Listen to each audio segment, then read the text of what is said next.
আজি আমাৰ নলবাৰী, দৰং, গ্ৰাম্য কামৰূপ, আমাৰ কামৰূপ মেট্ৰ, মৰিগাঁও,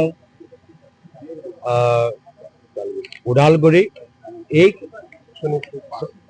আৰু আমাৰ তামোলপুৰ এইখিনি জিলাৰ পৰা জিলা কংগ্ৰেছৰ কমিটিৰ সদস্যসকলক ব্লক কংগ্ৰেছ আৰু মণ্ডল কংগ্ৰেছৰ সদস্যসকলক নিমন্ত্ৰণ কৰা গ'ল আৰু আমি মানুহৰ মাজত আলোচনা কৰিছোঁ দলৰ সতীৰ্থসকলৰ মাজত যে আজিৰ তাৰিখত আমাৰ মাটি সুৰক্ষিত নহয়, আমাৰ জাতি সুৰক্ষিত নহয় আৰু হিমন্ত বিশ্ব শৰ্মা ডাঙৰীয়াৰ বাবে আজি অসমৰ ৰাইজৰ গৰু সুৰক্ষিত নহয়, অসমৰ ৰাইজৰ নৱপ্ৰজন্মৰ ভৱিষ্যত সুৰক্ষিত নহয় আৰু সেইকাৰণে আমি সকলোৱে একত্ৰিত হৈ হাতত হাত ধৰি নতুন বৰ অসম আমি গঢ় দিব লাগিব।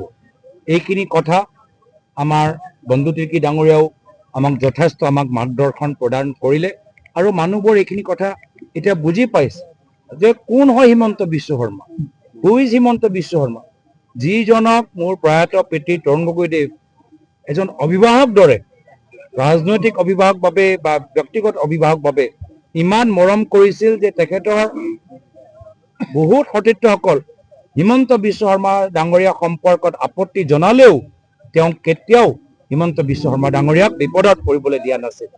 কিন্তু তেওঁ এজন সহজ সৰল ব্যক্তি, সহজ সৰল মানুহ, হাঁহি মুখেৰে তেওঁ সদায় মানুহৰ মাজত থাকে, স্পষ্টবাদী, কেতিয়াও ভবা নাছিল যে এদিন হিমন্ত বিশ্ব শৰ্মা ডাঙৰীয়া তেওঁৰ পিঠিত ডেগাৰ মাৰিব, বিধানসভাত অপমানিত কৰিব আৰু বিভিন্ন ধৰণৰ বাতৰি এনেদৰে প্ৰচাৰিত কৰিব যি বাতৰি লৈ তৰুণ গগৈদেৱৰ ছবিটো বদনাম হওক, তেওঁলোকৰ প্ৰতি মানুহৰ শ্ৰদ্ধাটো কমি যাওক। সেইকাৰণে আজি এইখিনি কথা আজি মানুহবোৰে এতিয়া অৱগত হৈছে, গম পাইছে কি যেতিয়ালৈকে তেওঁ থাকে অসমৰ ৰাইজ সুৰক্ষিত হৈ থাকিব নোৱাৰে আৰু বিভিন্ন কেলেংকাৰী, পলাশবাৰীৰ আমাৰ মাটি কেলেংকাৰীৰ পৰা নলবাৰী গৰু কেলেংকাৰীলৈ, বকো ছয়গাঁৱৰ ভোট কেলেংকাৰীৰ পৰা ঢেকীয়াজুলিত আমাৰ মহিলা সমিতি মাটি কেলেংকাৰীলৈ তো আমি দেখিছোঁ যে যিসকলে নিজৰ ৰাজনৈতিক যাত্ৰা মাটি চিণ্ডিকেট, ব্ৰইলাৰ চিণ্ডিকেট, কণী চিণ্ডিকেট পৰা তেওঁলোকে আৰম্ভ কৰিছে, সেইসকলে আজি মুখ্যমন্ত্ৰীৰ কাষত বহি আছে আৰু মুখ্যমন্ত্ৰী হৈ আছে। পাকিস্তানৰ লিংক বুলি কৈ আছে আপোনাৰ লগত, এইটো কি ক'ব আপুনি? বাৰ বাৰ এটা কথাই কৈ আছে আপুনি পাকিস্তানৰ লিংক আছে। হিমন্ত বিশ্ব শৰ্মা ডাঙৰীয়া যথেষ্ট শংকিত, গম পাই গৈছে যে ৰাইজৰ মাজত তেওঁ বাস্তৱ স্থিতি মাজত প্ৰচাৰিত হৈছে।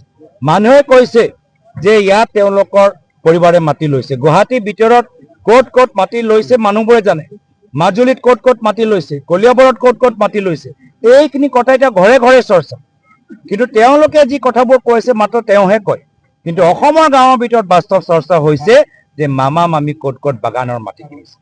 আমি সাধাৰণ মানুহৰ লগত সম্পৰ্ক থকা কথাবোৰ কৈ আছো। মুখ্যমন্ত্ৰী হিমন্ত বিশ্ব শৰ্মাই আজি এটা তাৎপৰ্যপূৰ্ণ মন্তব্য কৰিছে যে আপোনালোকৰ যিসকল প্ৰাৰ্থিত্ব আবেদনকাৰী আছিলে সেই আবেদনকাৰী 7.5ৰ ভিতৰত 6ই নিয়া। আজি তেওঁলোকে মই কৈছো যে তেওঁলোকৰ দলৰ ভিতৰত তেওঁলোকে এতিয়া থিৰাং কৰিব পৰা নাই যে ক'ত অগপক দিব, ক'ত বিজেপিক দিব, ক'ত ৰাভা জোঁটক দিব, ক'ত UPPLক দিব, নিজৰ থিৰাং কৰিব পৰা নাই। নিজৰ ঘৰৰ অৱস্থা কি? আজি যদি হিমন্ত বিশ্ব শৰ্মাৰ পৰা টিকেট লাগে প্ৰথমে সৰ্বানন্দ সোণোৱালক গালি পাৰিব লাগে।